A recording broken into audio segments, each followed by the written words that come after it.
இன்றைக்கி நம்ம பார்க்க போகிறது ஆஸ்திரேலியாவோட கன்சியூமர் இன்ஃப்ளேஷன் எக்ஸ்பெக்டேஷன் அப்படின்ற ஒரு விஷயந்தான். வணக்கம், நான் ராஜ்குமார். இது முதலீடு, தங்கம், நிலம், அது போக கிரிப்டோ கரன்சி, ஸோ பங்குச்சந்தை, இந்த மாதிரி தகவல்களுக்கு நம்ம சேனலை மறக்காமல் என்ன பண்ணுங்கள், சப்ஸ்கிரைப் பண்ணிக்கோங்க. நிறையா சின்ன சின்ன தகவல் தாங்க. எப்பயுமே தங்க முதலீட்டாளர்கள் அவங்கெல்லாம் பார்த்தீங்கன்னா நிறைய இந்த மாதிரி விஷயத்தை அனலைஸ் பண்ணி அவங்க என்ன பண்ணுவாங்க, பங்குச்சந்தை விஷயத்தில் என்ன பண்ணுவாங்க, இன்வெஸ்ட் பண்ணுவாங்க. ஆனால் நம்ம சேனலை பொறுத்தவரை இந்தியாவில் அதிக பேர் தங்கத்தை ஃபிசிக்கலாக தான் இன்னும் வாங்கிக்கிட்டு இருக்கோம். ஏன்னா அதை பொறுத்தவரை ஒரு சேஃபஸ்ட்டு என்னன்னு கேட்டிங்கன்னா, விலை உயர்ந்தாலும் சரி சரிஞ்சாலும் சரி நம்ம கவலைப்பட வேண்டியதில்லை. ஏன்னா அதுக்குண்டான பொருள் நம்மக்கிட்ட இருக்கும். இது எல்லாமே தங்கத்தை பாதிக்கக்கூடிய காரணிகள், அதே நேரத்தில் தங்கத்தை தூக்கி விடுறதுக்கு உண்டான காரணிகள். இதெல்லாம் நீங்கள் தெரிஞ்சு வச்சுக்கிட்டீங்க அப்படின்னா, ஒரு டேட்டா இன்றைக்கி வரப்போகுது அப்படின்ற பட்சத்தில் நம்ம கணிச்சிக்கலாம். ஓகே, தங்கம் இன்றைக்கி கூடுமா குறையுமா அப்படின்ற விஷயத்துக்காக தான் நம்ம வீடியோஸ் போடுறோம். மெயினாக தங்கம் விலை இதை வச்சு இந்த மாதிரி நடந்தால் இது என்ன நடக்கும் அப்படின்றதான் இன்றைக்கி நம்ம பார்க்க போகிறது. ஆஸ்திரேலியாவோட கன்சியூமர் இன்ஃப்ளேஷன் எக்ஸ்பெக்டேஷன் அப்படின்வாங்க. வரப்போகிற 12 மாதங்களில் விலைவாசி எப்படி இருக்கும், உள்ளூர் விலைவாசி எப்படி இருக்கும் நீங்கள் யோசிச்சு பாருங்களேன். மக்கள்கிட்ட கருத்து கணிப்பு பண்ணுவாங்க. மெல்பர்ன் யூனிவர்சிட்டி என்ன பண்ணுறாங்கன்னா, ஒவ்வொரு மாதமும் கருத்து கணிப்பு எடுப்பாங்க. அவங்க போய் எப்படிங்க இருக்குது பொருளாதாரம், விலைவாசியெல்லாம் எப்படி இருக்கும் அப்படின்னு சொல்லி மக்கள்கிட்ட எடுக்கிறப்ப அவங்க உள்ளுக்குள்ளே புழங்கிட்டு தானே இருப்பாங்க. அப்போ அவங்களோட கணிப்பு அவங்க எப்படி பார்க்குறாங்க, விலைவாசியெல்லாம் ஏறிடும் அப்படின்னா என்ன பண்ணுவாங்க, பொருளெல்லாம் இப்போவே தேவையான பொருளை வாங்கி வைக்கிறதுக்கு உண்டான வாய்ப்பு இருக்கும். அப்படி வாங்கி வச்சா என்ன நடக்கும், பணம் பார்த்திங்கன்னா நிறையா செலவாகும். அந்த இதை விலைவாசி உயருன்றதுக்காக கம்பெனியில் என்ன பண்ணுவாங்க, எப்பா எனக்கு இன்க்ரிமெண்ட் வேணும்னு வாங்க. சரி, இன்க்ரிமெண்ட்டு கொடுத்தாச்சு. அதுக்கப்புறம் என்ன நடக்கும், அங்கே இருக்கிற மெட்டீரியலோட ப்ரைஸ் இதாகும். இதெல்லாம் கடைசி எங்கே போய் நிற்கும், நாட்டோட பொருளாதாரத்தை பாதிக்கும். அவங்க என்ன பண்ணுவாங்க, வட்டி விதத்தை உயர்த்தி விட்ருவாங்க. அப்படியாவது பணப்புழக்கத்தை கண்ட்ரோல் பண்ணலாமா, ஏன்னா கடனை வாங்கி என்ன பண்ணுவோம், செலவு பண்ணுவாங்க. அப்போ வட்டி விதத்தை உயர்த்தி விட்டால் சரி கடன் வாங்காமல் இருப்பாங்கள்ல. இந்த மாதிரி விஷயம்லாம் பண்ணுவாங்க.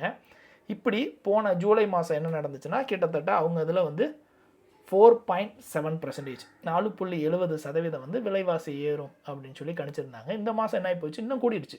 அடுத்து வர 12 மாதத்தில் இன்னும் விலை கூடும், 4.9% கூடியிருக்கு. நம்ம நினைக்கிறோம் சின்ன டேட்டா தானே, பட் இது எல்லாமே பார்த்திங்கன்னா எக்கனாமிக்கலாக நிறையா பிரச்சனை உண்டாகும். நான் சொல்லியிருப்பேன், இதெல்லாமே பார்த்திங்கன்னா கடைசியாக இதெல்லாம் நம்ம பெருசாக ஃபாலோ பண்ண மாட்டோம். ஆனால் நம்ம போய் எங்கே நிற்போம், அமெரிக்காவில் வட்டியை ஏற்றுறாங்களா குறைக்கிறாங்களா அப்படின்னு தான் பார்ப்போம். ஆனால் இது உலக நாடுகளில் இருக்க எல்லா நாடுகளையும் சின்ன சின்ன பிரச்சனைகள் வந்துட்டுருக்கும். அது எல்லாமே தங்கத்தை பாதிக்கும், தூக்கி விடும். இப்போ நமக்கு வந்துருச்சுங்களா அங்கேயே ஆன்சரு. இவங்க வட்டியை கூட்டினாங்கன்னா என்ன பண்ணுவாங்க, அதாவது வாங்குறவங்க கண்ட்ரோல்னு சொல்கிறோம். அதே மாதிரி வட்டிக்கு நம்ம வாங்கியிருக்கோம், வட்டி இன்ட்ரெஸ்ட் போடுறோம். அப்போ நம்மகிட்ட கொடுக்குறதுக்கும் நம்ம பேங்க் இன்ட்ரெஸ்ட் கொடுக்கணுமா. அப்போ என்ன பண்ணுவாங்க, இந்த தங்கத்தில் எல்லாம் விற்றுட்டு அங்கே போய் இன்வெஸ்ட் பண்ணுவாங்க. இதெல்லாம் என்ன ஆகும், தங்கத்துக்கு ஒரு பேட் நியூஸாக சொல்லுவோம். பொருளாதாரத்தை பொறுத்தவரை நம்ம 2 விதமாக பார்க்கணும். அதனால தான் பார்த்திங்கன்னா வட்டியை ஏற்றவும் மாட்டாங்க, வட்டியை இறக்கவும் மாட்டாங்க, அப்படியே மெயின்டைன் பண்ணிகிட்டு இருப்பாங்க. இந்த காசு வச்சுருக்கவங்க அவங்களுக்கு தேவை என்னென்னா நம்ம சம்பாதிக்கணும், அவ்வளோதான்.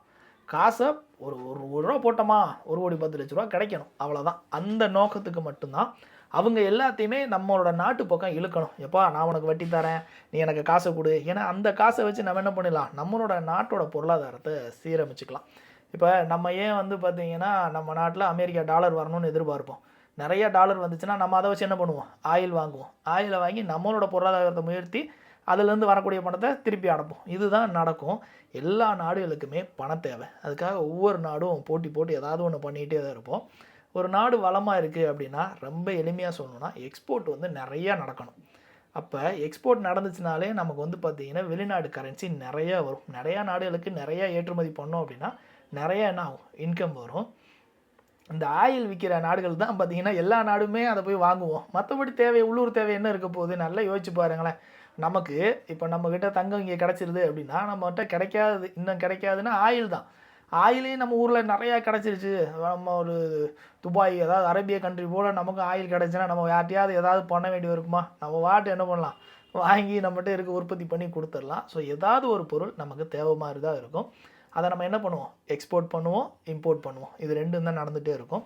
ஸோ மக்கள்கிட்ட கருத்து கணிப்பில் நம்ம இந்த டாபிக் வந்துடுவோம். இந்த ஆஸ்திரேலியாவில் நடந்த கருத்து கணிப்பை பொறுத்தவரை அவங்க கொஞ்சம் என்ன பண்ணியிருக்காங்க, இல்லை விலைவாசி ஏறும் அப்படின்னு சொல்லி கணிச்சிருக்காங்க. அப்போ விலைவாசி ஏறுறப்ப இந்த மாதிரி பிரச்சனையெல்லாம் பணவீக்கம்லாம் இன்ட்ரெஸ்ட் எல்லாம் அதிக மாறி நிலைமைகள் வரலாம். இது வந்து பார்த்திங்கன்னா தங்கத்தை பாதிக்குமா அப்படின்னு கேட்டால் இதுவும் ஒரு காரணம். பட் இதை வச்சுட்டு நம்ம வந்து எடுத்துக்க முடியாது. என்னன்னு கேட்டிங்கன்னா மெயின் ஆள் அங்கே இருக்குது.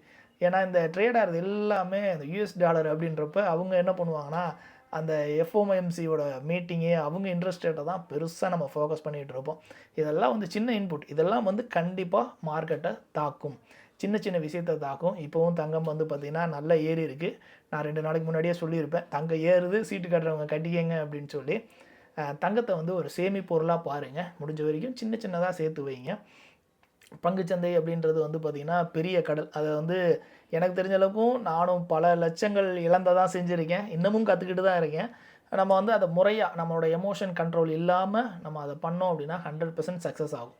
பட் என்னென்னா நம்மளோட காசு போகுதுன்னு கண்ணார பார்த்துட்ருப்போம். பட் இந்த ஃபிசிக்கல் வேர்ல்டு அப்படிலாம் கிடையாது. நம்ம வாங்கி என்ன பண்ணுவோம், ஒன்று கழுத்தில் மாட்டிக்கலாம், இல்லை வீட்டுக்குள்ளே வச்சுக்கலாம், பெருசாக வந்து பாதிப்பு இருக்காது. இந்த மாதிரி விஷயங்கள் தான் நிறையா வந்து இருக்குது. ஸோ இதெல்லாம் வந்து பார்த்திங்கன்னா வரப்போகிற நாட்களில் நிறையா கற்றுக்கங்க. சின்ன சின்ன விஷயந்தான், அதெல்லாம் கற்றுட்டிங்க அப்படின்னா நம்ம என்ன பண்ணலாம், முறையாக பங்குச்சந்தையாக இருக்கட்டும் சரி, தங்கத்தினாலும் சரி முதலீடு பண்ணலாம். முடிஞ்ச வரைக்கும் தங்கம் வந்து பார்த்திங்கன்னா சீட்டு போட்டு சேமிச்சுக்கிட்டே இருங்க. அது கண்டிப்பாக ஃப்யூச்சரில் ஒரு நல்ல சேவிங்ஸாக இருக்கும். ஏன்னா நம்ம பழைய ஹிஸ்ட்ரிலாம் எடுத்து பார்த்தோம் அப்படின்னா ராஜா காலத்துலேருந்தே நம்ம தங்கத்துக்கு ஒரு மதிப்பு இருந்துகிட்டே தான் இருக்குது. தங்கத்தை பொறுத்தவரை இல்லைப்பா இது வெறும் சும்மா ஒரு உலோகம் அப்படின்னு சொல்கிறதுக்கு வாய்ப்பு வந்து கிடையாது. உலக நாடுகளும் பாருங்கள், இன்றைக்கி வரைக்குமே எல்லாருமே அதை ஒரு மதிப்பான பொருளாக தான் வச்சுருக்காங்க. ஸோ அதனால் என்ன பண்ணலாம், நம்பி இன்வெஸ்ட் பண்ணலாம். என்ன இந்த அப் அண்ட் டவுன் ப்ரைஸை வந்து பார்த்துட்டு நமக்கு ப்ராஃபிட் கிடைக்குமான்னு வச்சா கிடைக்காது. லாங் டைம் நம்ம நினச்சி பாருங்களேன், ஒரு 20 வருஷத்துக்கு முன்னாடி தங்கம் 100 வருஷமாக தங்கம் வாங்குகிற பழக்கம் இருந்துகிட்டு தான் இருக்குது. நம்ம ஊரில் வந்து சீர் கொடுக்குற பழக்கம் இருந்துகிட்டு தான் இருக்குது. ஏதாவது மாறிச்சா? மாறல. ஆனால் அன்னையோட மதிப்பு இன்னையோட மதிப்பு. தங்கத்தை எப்பயுமே வாங்குகிற நோக்கிலையும் விற்கிற நோக்கிலையும் பார்க்காதீங்க, சேமிப்பாக வாங்கிக்கிட்டே இருங்க. ஒரு காலத்தில் அது கண்டிப்பாக ஏதாவது விதத்தில் ஹெல்ப் பண்ணுங்க. ஸோ கண்டிப்பாக உங்களுக்கு வீடியோ பயனுள்ளதாக இருந்துச்சுன்னா சப்ஸ்கிரைப் பண்ணிவிட்டு ஷேர் பண்ணி விடுங்க. நாளைக்கு ஒரு வித்தியாசமான டாப்பிக்கோடு சந்திப்போம்.